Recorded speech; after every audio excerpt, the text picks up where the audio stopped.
Greece visa appointment के हवाले से लेटेस्ट अपडेट है।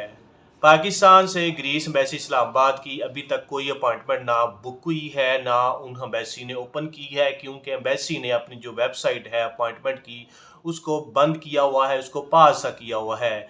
कोई भी पर्सन पाकिस्तान से अगर वेबसाइट को ओपन करता है, चाहे वो वीपीएन लगाता है, चाहे आईपी चेंज करता है, तो वो वेबसाइट ओपन नहीं हो रही।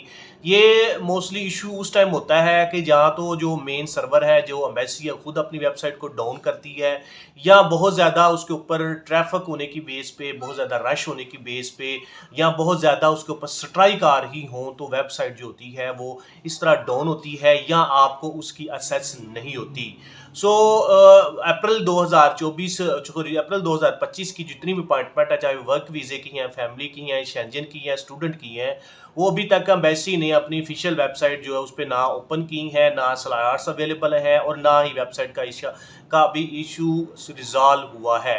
सो अगर आप पाकिस्तान से हट के दूसरे कंट्रीज़ में भी इस वेबसाइट को ओपन करते हैं तो वहाँ पे भी ये इशू ज़्यादा आ रहा है।